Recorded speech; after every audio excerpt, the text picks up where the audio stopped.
काय झालं आपल्या वासरूचं तोंड आपण बघितल्यानंतर काय केलं? आपण त्याला अटक करावी याची मागणी केली.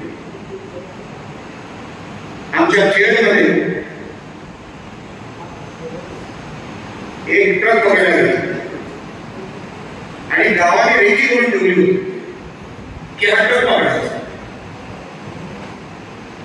तो ट्रक पकडला गेला. 250-300 गावातील ग्रामस्थ ट्रक पकडून पोलिसांच्या हातात दिला.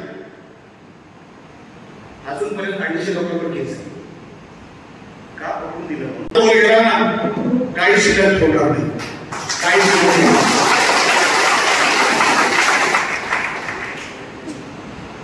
आम्हाला ही सगळी माहिती आहे. इथे यायच्या अगोदर मी मारुती मंदिराच्या जो काही प्रकार घडला तिकडे मी जाऊन आलो, बघून आलो.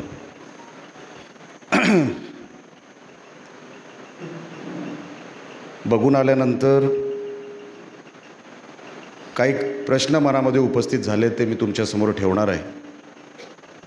पण त्याच्या अगोदर ज्याचा उल्लेख आता जोशी साहेबांनी केला की वारंवार अशा घटना का होत आहेत महाराष्ट्रामध्ये आणि हिंदू म्हणून आपली जबाबदारी काय?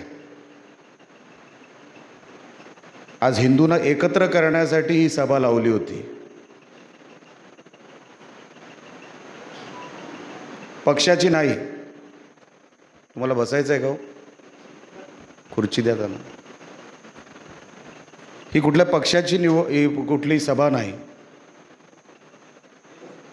काय घडतंय महाराष्ट्रामध्ये आणि देशामध्ये हे आपल्याला कळावं. आपण त्याच्यावरती काय उपाय काढणार आहोत की नाही? आपल्याला हिंदू म्हणून काय वाटतं की नाही? किंवा नुसता कोणतरी करेल आणि मग आपण बघू काय करायचं ते? हे कधीपर्यंत आपण हे सगळं सहन करणार आहोत हे विचारण्यासाठी आपण ही सभा लावली आहे. कोणावरही टीका करायला लावलेली नाही, कोणाच्याही अंगावर जायला लावलेली नाही. तुम्ही हिंदू आहात, तुम्हाला राग आला पाहिजे या गोष्टीसाठी ही सभा लावली गेली. काही दिवसांपूर्वी मालवणमध्ये जो प्रकार घडला तो पुतळा पाडला की पाडला गेला ह्याच्यावर मी माझं मत व्यक्त केलं. तुम्ही जर बघितलं असेल महाराजांचा पुतळा जेव्हा कोसळला 1:18 एकच तो फोटोग्राफ आलाय महाराजांच्या, म्हणजे ज्या पुतळ्याच्या पायाचा जो काय फोटोग्राफ आलाय. पुतळा कोसळतो तर एकाच मापात कोसळतो का हो? पायांचा माप सेम आहे. बघा तुम्ही फोटो, मीच टाकले होते ते फोटो.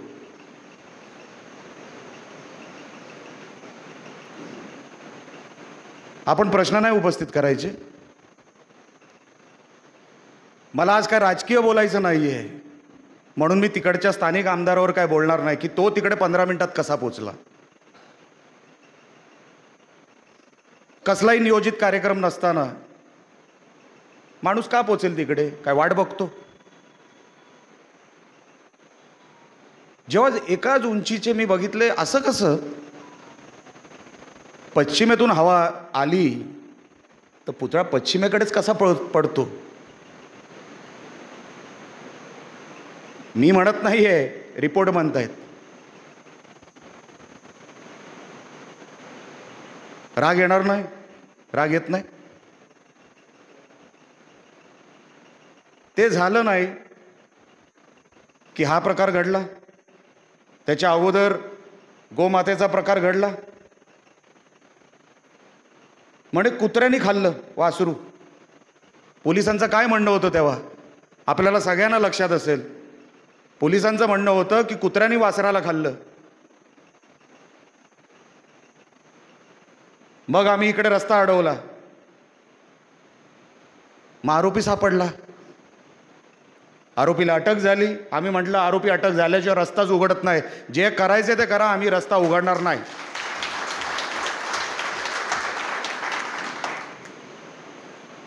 मग तेवढ्याच अर्ध्या एक तासामध्ये आरोपीला कोर्टामध्ये हजर केलं. हा एक कट आहे, जाणून बुजून करतायत. मी आता मावळ्यांच्या ठिकाणी गेलो होतो, मारुती मंदिराच्या त्या ठिकाणी. माझ्याबरोबर एक 5 फूट 10 इंचाचा एक व्यक्ती आहे माझ्याबरोबर, माझा सहकारी आहे.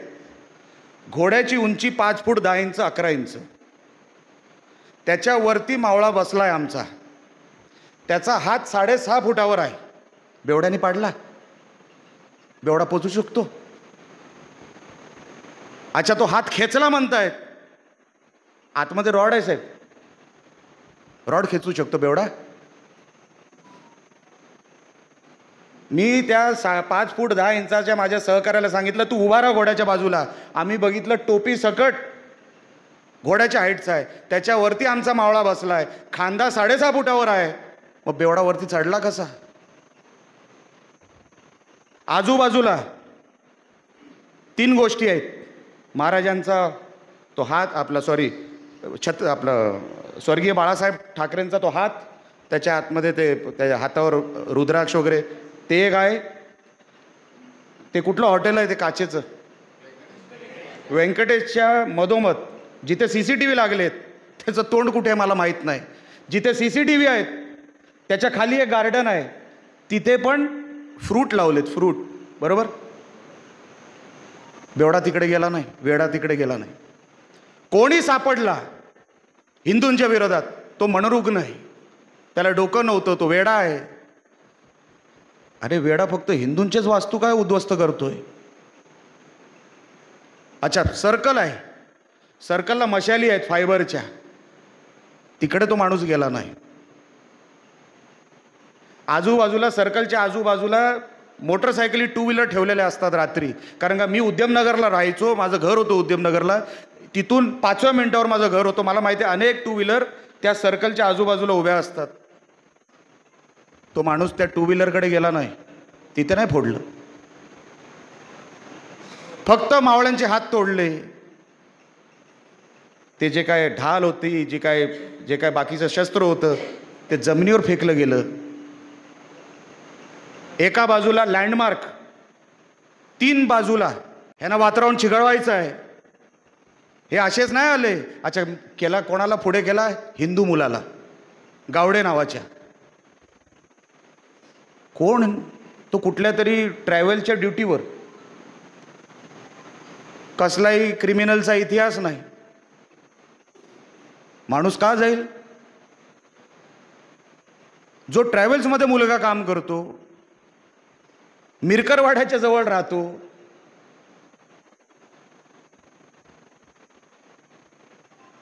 त्याला करावंसं वाटलं. आता इथे अनेक माता भगिनी आहेत, म्हणून मला एक शब्द वापरायचा नाही. आम्ही काय साले वेडे वाटलो का रे पोलिसांना? तुम्ही हिंदू मुलाला पुढे करता कारण का कोणाला तरी वाचवायचं आहे तुम्हाला. आम्हाला काय कळत नाही का? आम्ही एवढे दूध खुळे पण नाही. जसा पवार साहेबांनी मुसलमानांचा तो एक एरिया होता क्रॉफर्ड मार्केट, तिथे हिंदूंनी जाऊ नये, तिथे जाळपोळ होऊ नये म्हणून 12वा बॉम्बस्फोट घडवला त्यांना वाचवण्यासाठी. तसाच हा प्रकार आहे. तुम्ही हिंदूंना पुढे करताय कोणाला वाचवण्यासाठी, पण तुम्हाला आज सांगतो असं तुम्ही वाचू शकणार नाही. किती पोलीस फोर्स लावा, हे आता शक्य नाही. काही जरी झालं, काही झालं तरी एकच उत्तर, तो समोरचा आरोपी वेडा आहे. म्हणजे चिपळूणला काय झालं, तोही वेडा होता, ती बाई वेडी होती. बरोबर? ते आमचे राणेसाहेब बसले होते तिकडे पोलीस स्टेशनच्या बाहेर, ती वेडी. इकडे कुत्र्याने वासरू खाल्लं. आता हा वेडा गावडे, ह्याला फक्त मावळेच दिसले, बाकी ह्याला कोण दिसला नाही. हा कट आहे, लक्षात ठेवा. यांना सोडायचं नाही. म्हणून आपण आज नाही एकवटलो ना, आणि आपण शंका कुशंका घेत बसलो की नाही रे झालं असेल, तो गावडे पिऊन गेला असेल आतमध्ये. अशी काय स्पेशल आहे की काय की तेवढंच दिसतं? हा कट आहे 100 101% हा कट आहे. आपण कधीतरी विचार करावा. महाराष्ट्रामध्ये जे काय वातावरण चालू आहे, अहो कोकणामध्ये हे प्रकार कोकणामध्ये घडत आहेत. आणि संकटात कोण येत असेल सर्वात जास्त तर हिंदू समाज येतोय. लक्षात ठेवा, जोशी बोलले तर काय चुकीचं नाहीये. आपण मेजॉरिटी आहोत म्हणून काय चुकीचं आहोत का? आपली चूक आहे? नाही, ते कोणतरी मायनॉरिटी. अरे आम्ही काय करायचं? आम्ही इथे संख्येने जास्त आहे. पहिला विचार हिंदूंचा झाला पाहिजे, मग बाकीचा जो काय विचार करायचा तो करा.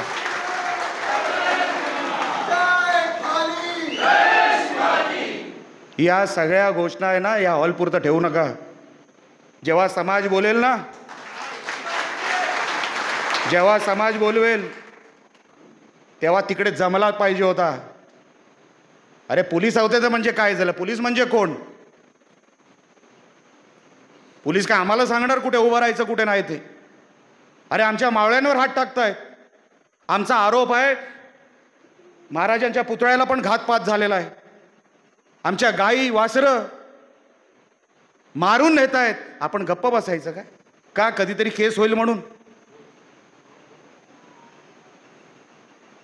हे कधीतरी आपण विचार करणं भाग आहे. जर हिंदू म्हणून आपण नाही एकवटलो ना. मी काल परवा कुठेतरी नाना पाटेकरांचं भाषण ऐकलं. रत्नागिरीमध्ये आले होते नाना पाटेकर, की म्हणे सगळा सलोखा मला रत्नागिरीत दिसतो. नाना साहेब, आपलं वय 74 वर्ष आहे. कदाचित आपण रत्नागिरीची बातमी कशी बघता मला माहीत नाही. म्हणे इथे सगळा सलोखा आहे, अशी कुठलीच बातमी मला कानावर आलेली नाही. अरे वा, म्हणजे आपला हिंदू मरतोय ठीक आहे, आमची वासरं मरताय ठीक आहे. हे असं कधीपर्यंत चालणार आहे? अहो ह्यांनी माणसं ठेवलेली आहेत. माणसं लक्षात ठेवा. मी तुम्हाला एक उदाहरण सांगतो साहेबांच्या पोटनिवडणुकीचं. म्हणजे हे कसे पसरलेले आहेत आणि आपण काय करतोय ह्याच्यावरून तुम्हाला अंदाज येईल. साहेब बँड्रा इलेक्शनला उभे होते काँग्रेसमधून. पोटनिवडणूक होती ती, आणि निवडणुकीला काहीतरी 17-18 दिवस शिल्लक होते. 15-15 दिवस शिल्लक होते. अचानक म्हणे माझ्याकडे काही मुसलमान पोरं आली. कारण का तो भाग नवीन होता, मला काय माहीत नव्हतं. सगळा एरिया नवीन होता आमच्यासाठी. साहब वो कल से MIM का ऑफिस बंद हो जाएगा, भाई से बात कर लो. बघा हे चॅनलवाल्यांसमोर सांगतोय मी. खोटं बोलायचं, माझा कधी पोलिसांनी फोन चेक करायचा, मला काही फरक नाही. वो भाई से बात कर लो. मी कोण भाई? अपना तो एक ही भाई है, आपलं एकच भाई. आपण दुसऱ्या भाईला ओळखत नाही. कोण आहे तेरा भाई? अब्बू सालेम जेलमध्ये बसलाय. मला बात नाही करेगा मैं. मला वाटलं लुकी गर्दुल्ली पोरं आहेत. नहीं पर फिर भी वो MIM का ऑफिस कल बंद हो जाएगा.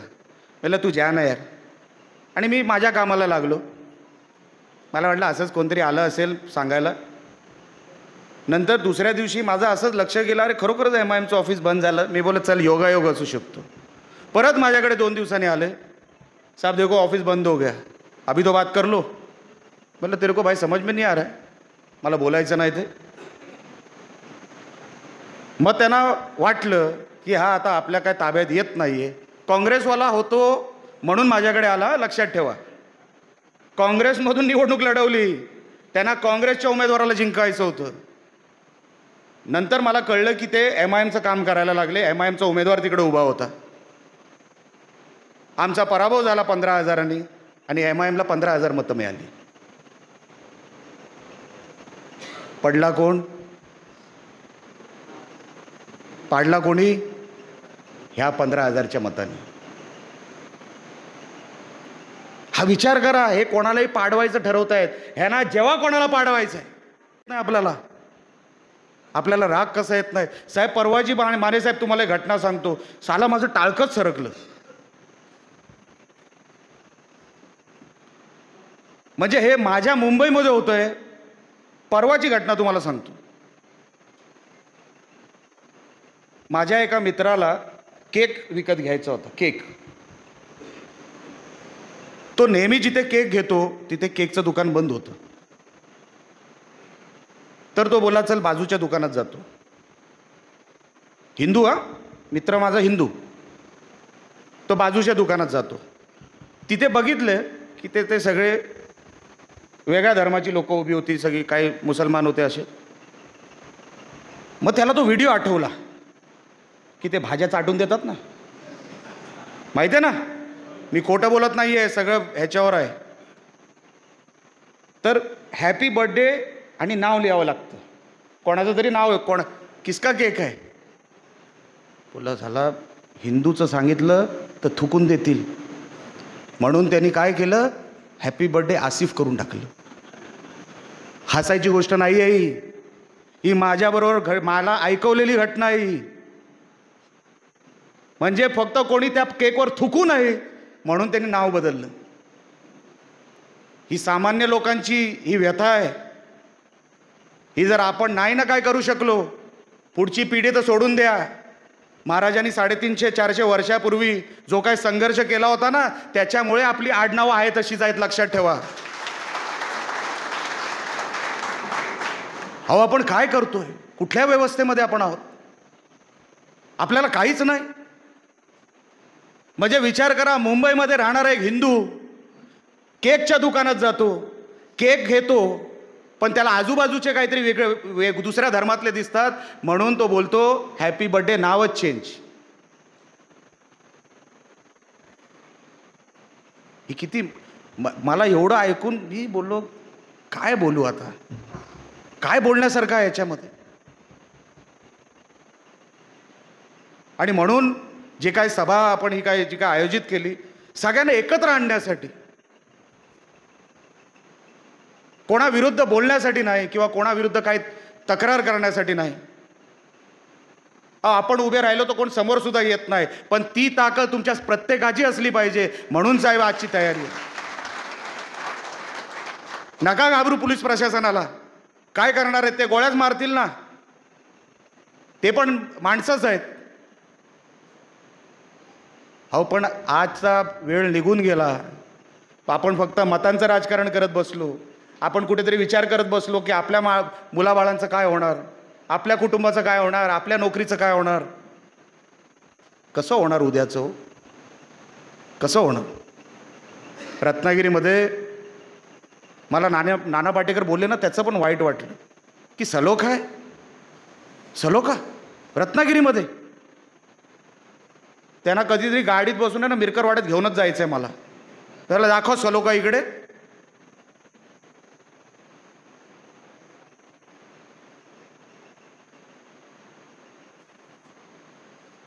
म्हणजे आम्ही फक्त मेजॉरिटी आहोत म्हणून आपण भोगतोय हे सगळं, म्हणून आपण भोगतोय. तुम्हाला मायनॉरिटीची एक गोष्ट सांगतो. पाकिस्तानमध्ये मायनॉरिटी हिंदू आहे, बरोबर आहे. आमचे Ajit Doval national security adviser, त्यांच्या पुस्तकात आहे हे जे मी सांगतोय ते पाकिस्तानला गेले होते अंडर कवर. आणि पाकिस्तानला अंडर कवर गेल्यानंतर ते वेगळ्या गेटअपमध्ये होते, त्यांच्या गेटअपमध्ये होते. ते कुठल्या तरी एका गल्लीच्या बाहेर रस्त्याच्या नाक्यावर कुठेतरी बोलत होते. अचानक त्यांच्याकडे एक मुसलमान आला, ते सगळं टोपी वगैरे घालून, मूछ नाही, दाढी, आणि त्यांना सांगितलं की आप मेरे साथ आएंगे 2 मिनिट. ह्यांना काय कळलं नाही, मी ह्याला ओळखत नाही, मी काल परवा आलो या देशामध्ये, ह्यांनी मला काय ओळखली की काय. तरी पण त्यांनी डेअरिंग दाखवली. ठीक आहे, मी आता हूं. त्यांच्याबरोबर ते गेले. त्या माणसाने त्यांच्या घरात नेलं. त्यांच्या बाहेरच्या भिंतींवर सगळं त्यांचं जे काय उर्दूमध्ये लिहिलं असतं ते. नंतर सांगितलं आप जरा अंदर चलिए. आणि आतमध्ये गेल्यानंतर सगळ्या देवी देवतांची भिंत आणि तिथे देवारा. अजित दोवल साहेब चाट पडले. अरे हा माणूस दिसतोय एका धर्माचा, देवी देवतांना का पुजतोय. मग त्यांनी सांगितलं कि साहब मैं हिंदू था, मेरा पिताजी और मेरा फैमिली भी हिंदू था, इन लोगों ने ज़बरदस्ती की हमारे साथ. तरी पण आम्ही आमचा धर्म विसरलो नाही. बाहेर त्या लोकांना काही वाटू दे, आम्ही मनाने आणि रक्ताने हिंदू आहोत, म्हणून इकडे हिंदूंची पूजा करतो. विचार करा. त्याच्यानंतर अजित दोवल साहेबांना संशय आला की आपने मुझे पहचाना कैसे. कि मैं हिंदू हूं, आपने कैसे पहचाना? वो आपके कान में होल है।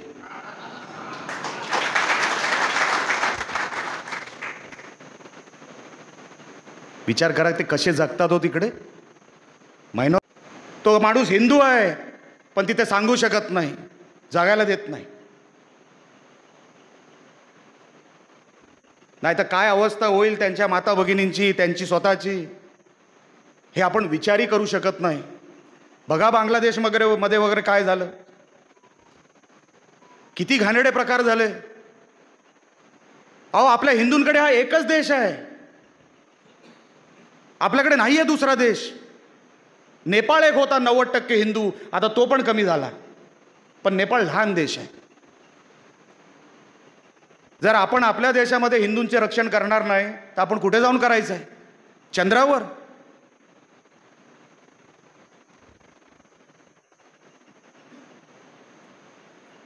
आपण कधी हे सगळी सूत्र हातात घेणार आहोत? कोणतरी करेल, त्यांच्या जीवावर राहू नका। मी तुम्हाला सांगतो, ह्यांचे जे काय सगळे मनसुबे जे काय आहेत ना, ह्यांनी एकदा ठरवलं की ते ठरवतात। आपण एकदा ठरवलं तर ठरवतो? कोणतरी यावा लागतो, मग आपण ठरवतो। असं होत नाही, असं होणार नाही। अहो निवडणुका दर 5 वर्षांनी येतील जातील।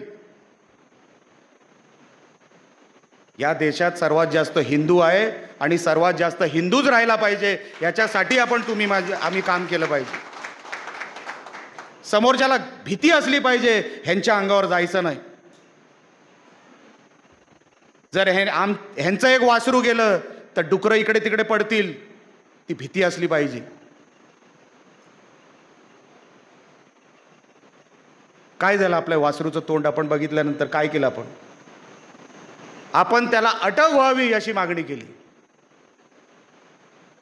आमच्या खेडमध्ये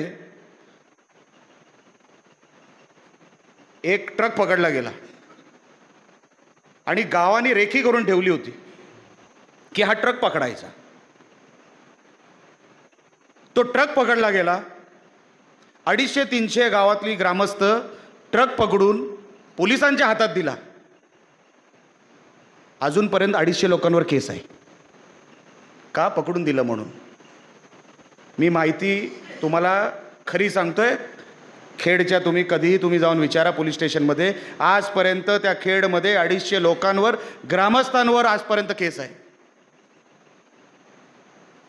पोलिसांनाही माझं सांगणं आहे, असतील कुठे तर ऐकत असतील मला माहीत नाही, उगाच आमच्या हिंदूंच्या नादाला लागू नका। एकदा आमचा तोल गेला ना, काही शिल्लक ठेवणार नाही, काही शिल्लक ठेवणार नाही।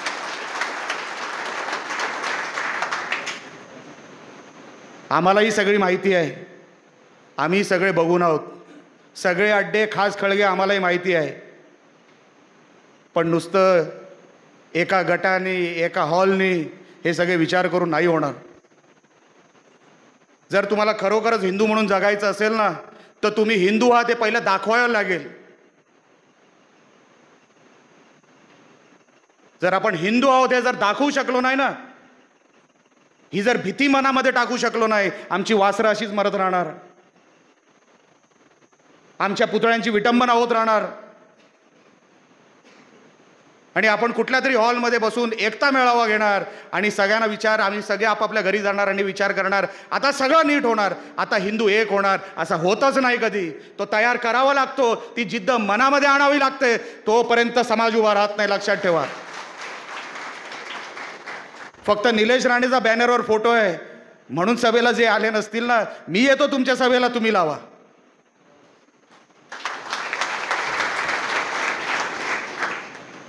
पण आता मागे हटू नका, नाहीतर देव देवता आपल्याला माफ करणार नाही। अरे आपण हिंदू कशासाठी आहोत? आमच्या हिंदूंचं संरक्षण करणारे आहोत। आणि नुसतं हाताने आणि पायाने नाही, शस्त्र घेऊन, हत्यार हातात पाहिजे। समोरचा जो येईल ना, तो अगरबत्ती घेऊन येणार नाही, तो तलवार घेऊन येणार आहे, लक्षात ठेवा। आणि तुमच्या हातात काय काठी आहे? तयारी आहे? तयारी आपली? बगळा किती चांगला दिसला ना पाण्यात तरी तो शिकार करायला उभा असतो. तो 1.5 पायावर जो उभा राहतो ना बगळा, लांबून वा बगळा किती छान, तो शिकार करायला उभा असतो, कीर्तनाला नाही. आणि समोरच्याच्या हातात तलवार दिसली तर तुम्ही काय काठी उचलणार आहात? एकदाचं होऊनच जाऊ दे, काय जे होईल ते एकदाचं होऊन जाऊ दे. पण हिंदू म्हणून मी ते तुम्हाला सांगायला आलेलो नाही, पण हिंदू म्हणून जर कधी तुम्हाला वाटलं की हे एकदाचं होऊनच जाऊ दे, सर्वात पुढे मी तुमच्या उभा राहणार आणि एकदा होऊनच जाऊ दे.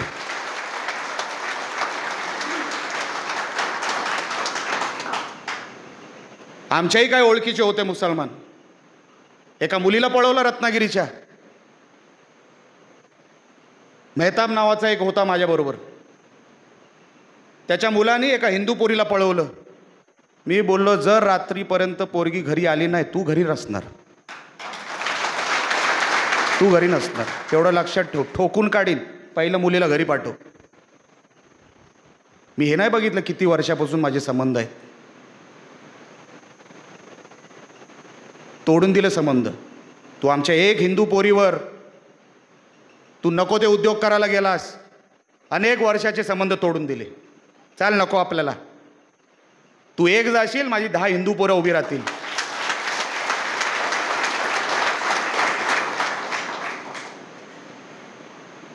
हे आपण प्रत्येकाने आत्मसात करून आता पावलं टाकली पाहिजे. रत्नागिरीमध्ये आता तशी वेळ आलेली आहे. हा एक कबरीचा विषय आहे, माहिती आहे ना? ती कबर काढण्याची ऑर्डर कधी झाली हो? कधी? 2016. अरे मी तर ऐकलं प्लॉट दिले जात आहेत.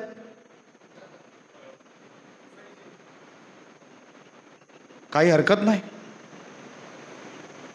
आपल्याला काहीच हरकत नाही, द्या प्लॉट. आपण फक्त बघत बसायचं आहे. 2016 ऑर्डर आली आहे कबर काढून टाकायची, पण आपण बघत बसायचं. नको रे बाबा, कोणतरी येईल ना, तो निलेश राणे येडा आहे, तो येईल आणि हे कधीतरी काढून घेऊन जाईल. मी तर दगडीचाच धंदा करतो ना. अरे बाबा, असं कसं होईल? व्हा एकत्र, आक्रमक व्हा, जिद्दी व्हा. पैशांनीच सगळं होतं अशातला भाग नाही, सत्तेनीच सगळं होतं अशातला भाग नाही. अनेक शिवप्रेमी मला मालवणमध्ये दिसतात. जेव्हापासून पुतळा कोसळला आमच्या महाराजांचा, बिचारे जमिनीवर झोपतायत, जमिनीवर. हा रग, हे प्रेम, हा आपला महाराष्ट्र आहे, आपला देश आहे, हे आपण कधी सांगणार आहोत? आपण बोला ना, बोलके तर व्हा. अंगावर सगळे जाऊ शकत नाही, मला माहिती आहे माने साहेब, त्याच्यासाठी मला बोलवा, आपण बोलके तर व्हा. समोरच्याला कळू तर दे, ह्यांना लक्षात आलंय की डाव काय. अनेक लोक म्हणतात राणे असेच बोलतात, तसे बोलतात. अरे राणे बोलतात ना म्हणून अनेक लोक गप्प आहेत, लक्षात ठेवा. त्यांचा डाव साध्य होत नाही. त्यांना माहिती आहे राणे कोकणामध्ये असेपर्यंत ह्यांचं उलट सुलट जे काय चालू आहे ना, उलटे सुलटे धंदे, हे करू शकणार नाही. त्यांना माहिती आहे एक गाडी पकडून येणार म्हणजे हे 200 गाड्यांचा ताफा लावणार, आपलं सगळं वाटोळं करून टाकणार. ह्या भीतीपोटी अनेक गोष्टी कोकणामध्ये झाल्या नाहीत. ते मी क्रेडिट माझ्यावर घेत नाही किंवा आमच्यावर घेत नाही, पण कोणीतरी आवाज द्यावा आणि मगच तुम्ही एकत्र व्हावं. हे परत परत करू नका. जसा आमच्या बहिणीवर आठवा तो मराठा समाजाने मोर्चा, मूकमोर्चा काढला होता, कोणी नेता पुढे नव्हता. कोपर्डीची घटना, कोणी नेता पुढे नव्हता.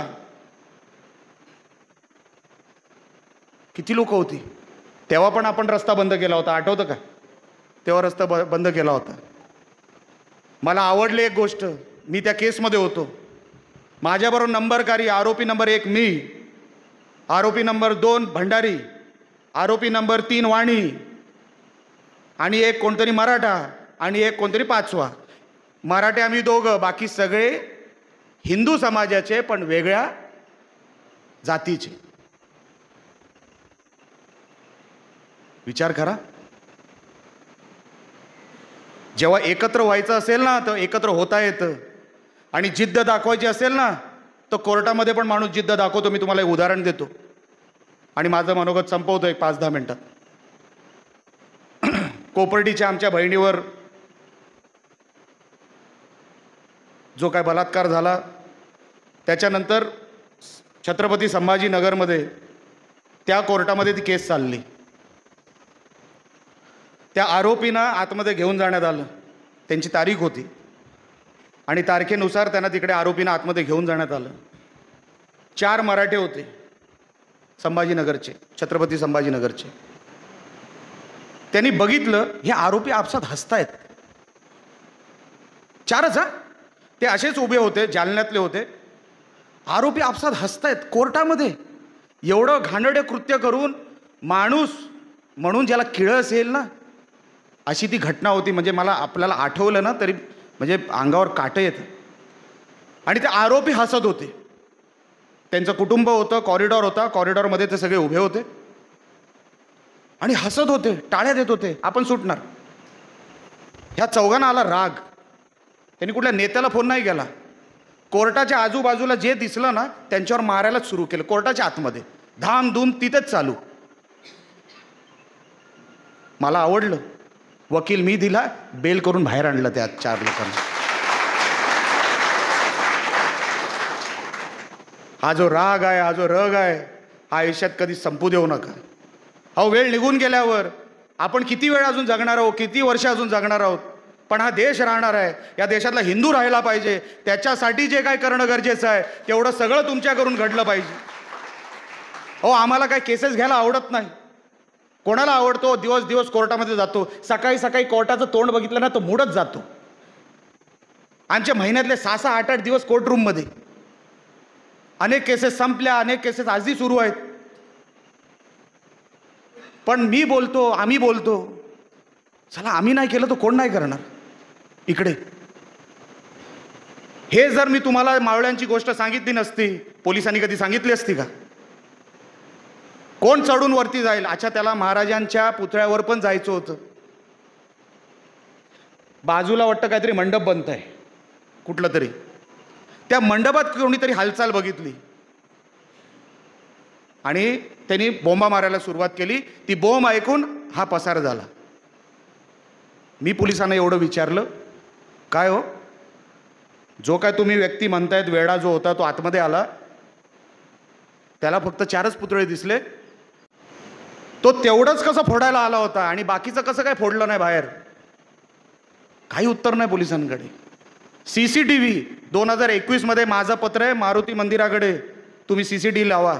एक CCTV मी आता बघितलं, एक CCTVचं तोंड बाळासाहेबांच्या हाताकडे आणि दुसरं खाली रस्त्यावर. आता मला माहिती आहे रत्नागिरीचे रस्ते खराब आहेत, पण एक CCTV खाली. आत्ताही जाऊन बघा, मी आत्ता बघून आलो म्हणून तुम्हाला हे सगळं सांगतोय. ह्याच्यातला एक शब्द जरी खोटा असला तरी. माझा कोणावर आरोप नाही, माझा कोणावरही आरोप नाही, पण आपण कोणाला पोचताय ना. मागे इथे मी रत्नागिरीकर म्हणून एक संकल्पना स्थानिकांनी इथे उपस्थित केली होती. त्यांच्या अंगावर ते जर तुम्ही क्लिपिंग बघितलं असेल, सभा सुरू व्हायच्या अगोदर ती सभा उधळण्यात आली. माझं काय म्हणणं नाही, एका पक्षाचे होते ते आमच्या बरोबर आहेत, माझं त्याच्यावर कसलाही आक्षेप नाही. जेव्हा रत्नागिरीकरांना वाटेल इथे निलेश राणे इथे बसलाय, आता उधळून दाखवा, तेव्हा मी तिकडे येणारच. पण माझा प्रश्न तो नाही, माझा प्रश्न तो नाही, माझा प्रश्न दुसरा आहे.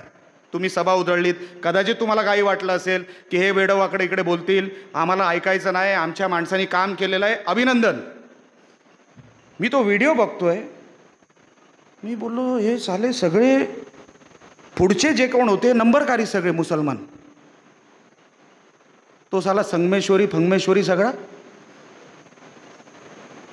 आणि कोण तो दुसरा काय त्याचं नाव मी विसरलो, सोहेल वगैरे. मी बोललो हे साले नंबरकारी. 7 वर्षाची जेल होणार होती याला, आणि ज्याचा अंगठा काढला ना त्या पोलीस केसमध्ये तोच बाजूला त्यांच्याबरोबर. ती एक शूटआउट झाला होता रत्नागिरीमध्ये, तुम्हाला माहिती आहे का मला माहीत नाही. ज्याच्यावर अटॅक झाला तो पहिला आपल्याकडे होता, त्याचा एक अंगठा गेला शूटआउटमध्ये, तर ज्याचा अंगठा गेला तो त्याच्याबरोबर घोषणा देतोय. मी म्हटलं कसे एकत्र येतात साले, आपण कधी येणार हो एकत्र?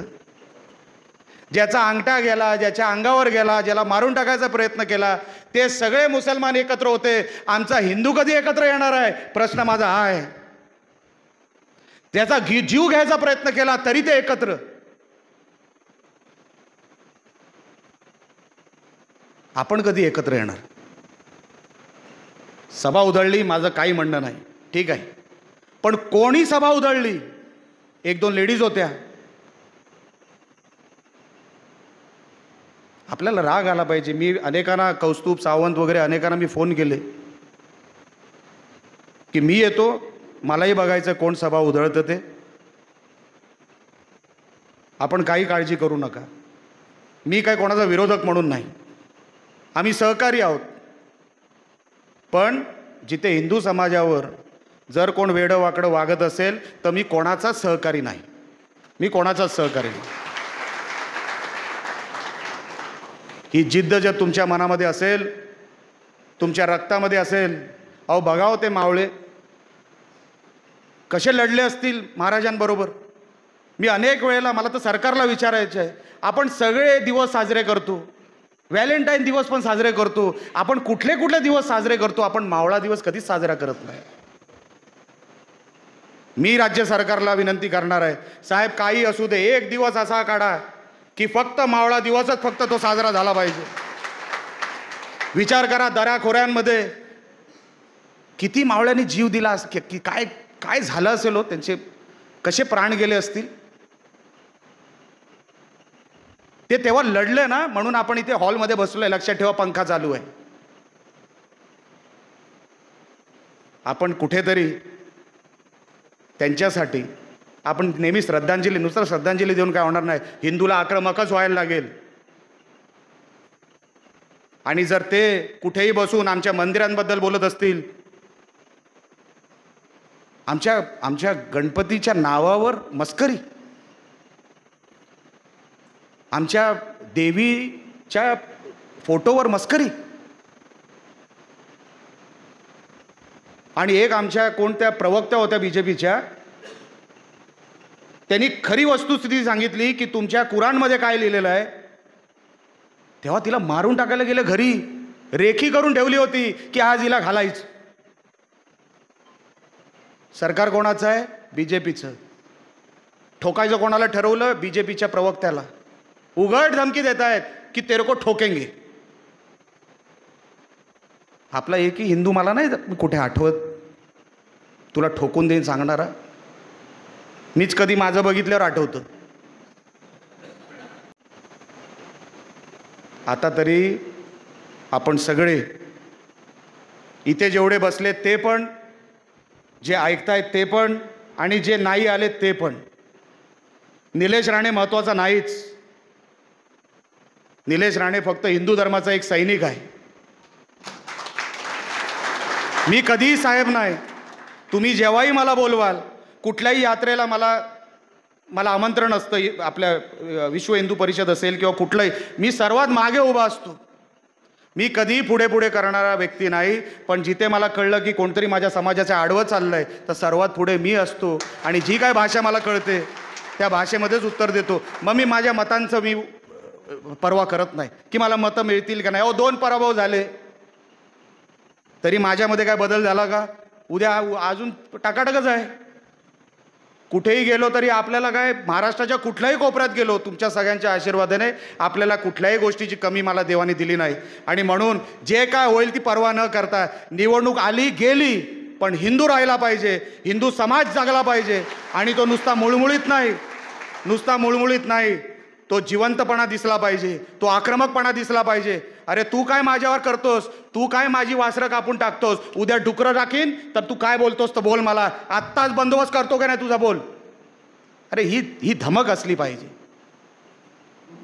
आणि मी काही जहाल बोलतो, जेव्हा बोलायचं ना तर जहाल बोलायचं, नाही तर बोलायचं नाही. मग आपण मोजून मापून वगैरे आपण काय बोलत नाही.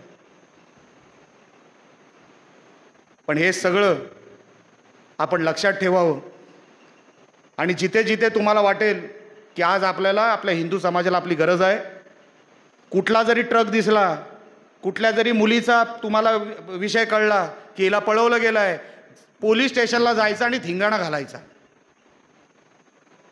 धिंगाणाच घालायचा. मला जेव्हा सांगितलं गेलं की नाही साहेब आता आम्ही त्याला नंतर नेऊ वगैरे, गेलं तुम्ही नंतर नेणार ना तोपर्यंत मी रस्त्यावर बसणार. पॅक करून टाकला की नाही रस्ता? करा ना असं, असं केलं पाहिजे. म्हणून मी तुम्हाला विनंती करण्यासाठी इथे आलो की आपण सगळे हिंदू बांधव आहोत. कधीतरी दाखवायची वेळ येणार आहे आणि आताचं जे चित्र चाललंय ना, आता दाखवण्याची वेळ पण लवकर येईलच. पण जर दाखवण्याची वेळ आली तर तुमच्या हातामध्ये, तुमच्या मनगटामध्ये कुठेही जो काय तुम्ही ताकद दाखवाल ना, त्याच्यावर तुमची उद्याची पिढी, त्याच्यानंतरची पिढी ही तुमच्या ह्याच ताकदीवर जिवंत राहणार आहे, उद्या ह्याच ताकदीवर पुढे जगणार आहे. एवढं लक्षात ठेवा. तुम्ही जर ताकद दाखवायला कुठेतरी कमी पडाल तर पुढची पिढी, त्याच्यानंतरची पिढी हे नाही राहणार, हे नाही राहणार. कुठे 2 कोटी होते आता 20 कोटी झाले, 20 कोटीचे 40 कोटी व्हायला वेळ लागणार नाही. म्हणून आपण विचार करावा. उद्याच्या या सगळ्या विषयांमध्ये मी जसा पाठलाग करतो तसं प्रत्येक हिंदू बांधवाने आणि हिंदू भगिनींनी पाठलाग केला पाहिजे की काय झालं, आम्हाला कारणं कळली पाहिजे. नुसता कोणतरी येऊन गेला, सभा घेऊन गेला म्हणजे विषय संपत नसतो. विषय आपण संपवायचा तेव्हाच संपतो, एवढं लक्षात ठेवा. पोलिसांनी सांगितलं म्हणून विषय संपत नसतो. पोलीस काही सांगतील त्यांना ते सलोखा ठेवायचा आहे ना, त्यांना सलोखा ठेवायचा आहे आणि झाले आपण सहन करायचं सगळं. सलोखा वलका त्यांचा ठे बघून घेतील. आपल्याला नियम सगळ्यांना सेम. आम्ही तुमच्या अंगावर येत नाही ना तर तुम्ही आमच्या अंगावर यायचं नाही. आलात तर सोडायचं नाही, बरोबर आहे? याच्या पुढे लक्षात ठेवा, कोण येतो याची वाट बघायची नाही. मी आलो ना बस झालं. तुम्हाला जे काय करायचं ते करा, धिंगाणा घातलाच पाहिजे. जोपर्यंत समोरच्याला ताकद दिसत नाही, लक्षात ठेव ते तयारीने आहेत, आपण नाही आहे. आणि आपण जर तयारीने नसू तर समोरचा काय करेल, त्याचा डाव काय आपल्याला कळणार नाही शेवटपर्यंत. आणि डाव कळला नाही तर तिथे पराजय हा 100% एवढं लक्षात ठेवा. तो पराजय जर बघायचा नसेल तर आजपासून तयारीला लागा. जी काय तुम्हाला यंत्रणा लागतील ती सगळी निलेश राणे तुमच्यासाठी उभं करेल.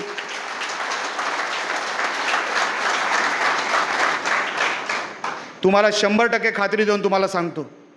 माने साहेब, आज खरं तर मला तुमचंही मनोगत ऐकायचं होतं, पण मला माहीत नाही माझं नाव अगोदर घेतलं गेलं म्हणून मी इथे उठलो. सावंत साहेब,